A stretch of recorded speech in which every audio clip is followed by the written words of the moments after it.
Hello, my dear friends. This is an episode of Europa Rediviva, which I would have gladly not done, but such are the times. So, my channel has been picking up speed. Yesterday, I reached monetization threshold, so as of now, I'll be able to get some money from the YouTube commercials. And something else happened yesterday.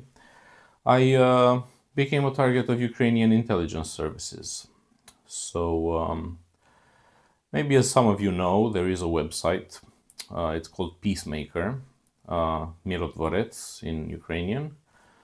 And this is where they list the enemies of Ukraine.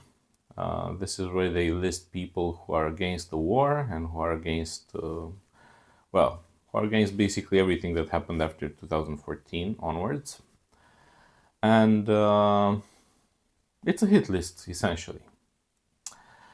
And because Romania is being primed into becoming the next target for the expansion of the front, for the expansion of the war in the so-called Odessa Triangle, this intelligence operation has also started to be conducted in Romania.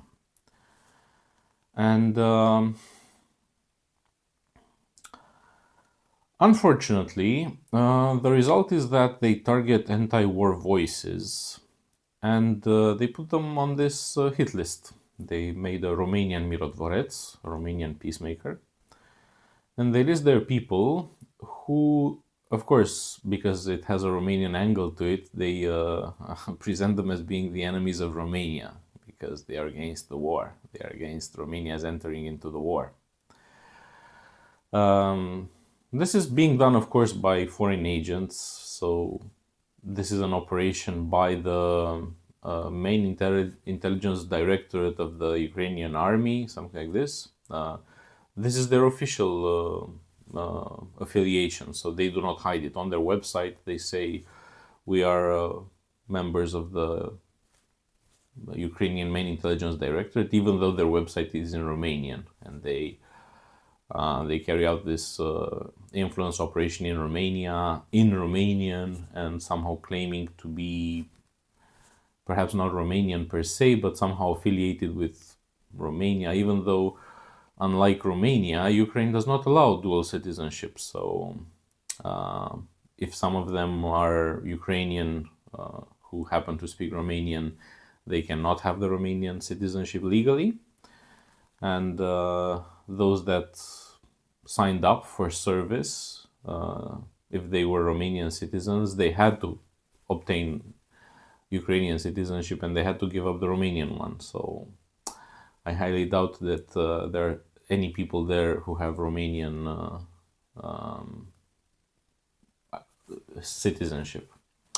Unlike myself. So as you saw in the post that they made, they claimed that I was not a Romanian citizen.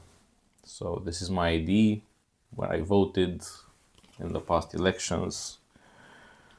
This is my Romanian passport. Romania does accept dual nationality, and I'm a dual national of Romania and of the Netherlands. They also accused me of receiving a study scholarship from the Netherlands, which I found very funny, extremely funny. It's not in the crazy amounts that they listed there. It's only €1,000 per month. It's not €2,000 per month, but it's perfectly legal. It's called Studiefinanciering, and it's from the Dutch Ministry of Education. And since I'm a dual citizen, I was entitled to this. But yeah, this is what they list under the accusations of the people that they put on the hit list. They also put this picture with some friends of mine and with George Simion, the leader of the opposition, that we took in a restaurant like 3 or 4 years ago when we were having just dinner, and this politician happens to be at another table. And we asked him if he could take a picture of us, and he included himself in the picture. So this is why we have a picture with him, and this was also listed as evidence, because George Simion is banned in Ukraine. He can no longer enter Ukraine because of his support for the Romanian community there. And through association, because George Simion is banned by the Ukrainian secret services, because I appear in a picture with him and with some other friends, then I'm also a target of the Ukrainian intelligence services. As a consequence of this, I'm doing this material in English. Not because the Ukrainian intelligence services do not speak English, of course they do, but because I will cease to do any kind of information operations, as they would put it. They would claim I do information operations. So I will cease to do any information operations in Romania as of now. My channel will become foreign lingual. It will no longer be Romanian. And I will no longer write texts. Various publications have throughout the years asked for texts from me and pro bono, and I did supply them some Romanian language texts, but I will no longer do that. So yeah, if I were to write something, I'll probably do it in English, in Spanish, in Dutch, but not in Romanian. And another thing is that I will not be coming back to Romania. So I will stay here in Western Europe. And yeah, I will I will stop taking part in Romanian society because it's become too dangerous. So as Romania is being slowly goaded into becoming the extension of the war, the political field, the information field, the opinion field is being cleared by any opinions that are against Romania's entering into the war, such as the one that I have, and the one that many people have, but unfortunately they do not have any political representation because this is life in a democracy. I was brought up after 1990. Being told that now we live in freedom, now we can express our opinions without being afraid. So yeah, so much for that. And Romania is slowly becoming a totalitarian state, not only because you have only this single discourse, this single direction. If you go against it, then you're labeled the enemy of the people and so on. But it is becoming a totalitarian state because ordinary Romanian citizens are being encouraged to give information about one another, you know. So Ukraine is doing this information collection operation. This is what they brag to do. So just like Mirodvorets is this wiki, this open source database, which is hosted in the United States, as far as I know. This is what Wikipedia says anyway. So they just ask their followers, and they are like in the tens of thousands. Do you have any info on this guy? And then people come and say, yeah, I went to high school with this guy. I know where he lives. I know his wife. I know this, I know that. So, people are encouraged to inform about each other. And for a foreign intelligence operation, this is what's most striking. And the reason I will no longer take part in Romanian society is the fact that Romania is not a country. Okay, Romania is a territory, Romania is a people. I'm also part of this people, as I previously showed you. But it is not a country, because a country would not allow a foreign intelligence operation to be carried out at such a magnitude, in such plain sight, and with the aim of silencing dissenting voices. And Romania would not encourage it. So unfortunately, what happened was that this Romanian language operation of the Ukrainian military intelligence services was co-founded by members of a political party in Romania, which is now in the government. So you have the USR, the Union Save Romania party, and they have the strongest ministerial portfolios. So they have the Ministry of Defense, they have the president of the country, of course. They have the Ministry of Defense, they have the Ministry of Foreign Affairs, who used to be a colleague of mine. And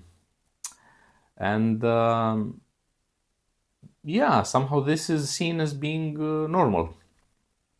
The fact that one member of this party is a co-founder of this so-called brigade, well, it's an informal title anyway. This is what they also admit on their website. So it's just a grouping, but without any formal basis, and they're just information officers for the main intelligence directorate of the Ukrainian army. And even though they operate under a foreign institution, and they fight under a foreign flag, they are presented by mainstream Romanian media as heroes, and they are having their interviews taken and presented even on national television, on state media, on state radio. Even though again they are not. I don't know. I don't think they are Romanian citizens, because being an officer of the main intelligence directorate of the Ukrainian army would make it incompatible. But for sure, they fight under a foreign flag. However, they are presented as Romanian heroes and people who are trying to have some sort of rational discourse and to prevent Romania's entering into the war are labeled as traitors. So everything is turned upside down. The people who have Romania's interest at heart and who would prefer Romania not to be destroyed by entering this war are being labeled traitors, whereas the people who actually fight for another country and do operations on the territory of Romania are considered heroes. And in this totalitarian drive that has captured Romanian society, these people, the Romanian speakers of the main intelligence directorate, brag to have put together an operation of thousands of members, thousands of volunteers, maybe even tens of thousands. They were saying there were 5,000 like a few years ago. So, and public figures.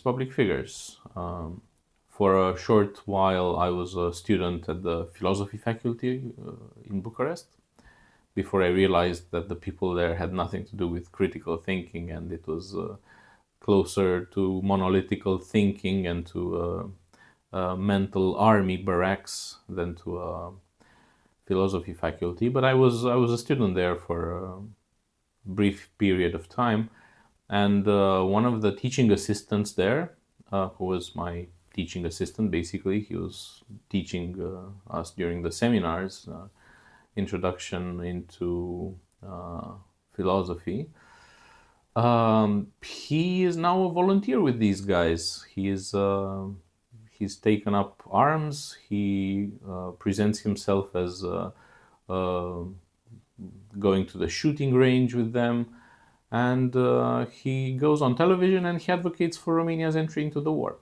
A philosopher, allegedly, So yeah, you have all of these people who are, some of them are close to you. I know, for example, there's this tour guide. I used to go on trips with him, and he has become completely radicalized, and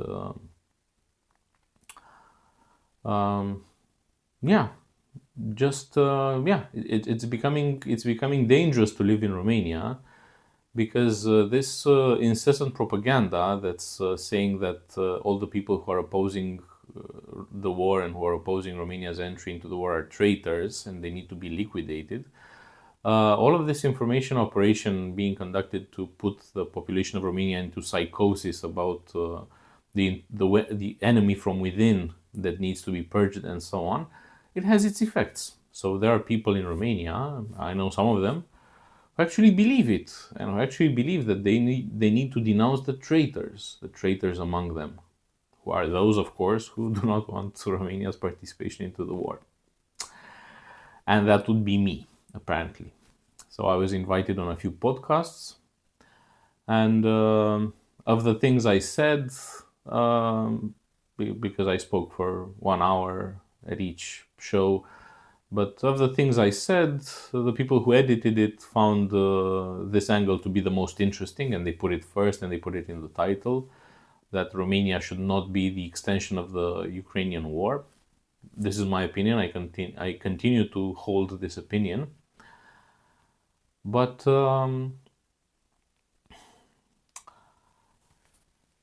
apparently there's no critical mass inside Romania, unlike other countries in the region, unlike most countries in the region, unlike even Ukraine, because it was not through public will that Ukrainians embarked in this direction.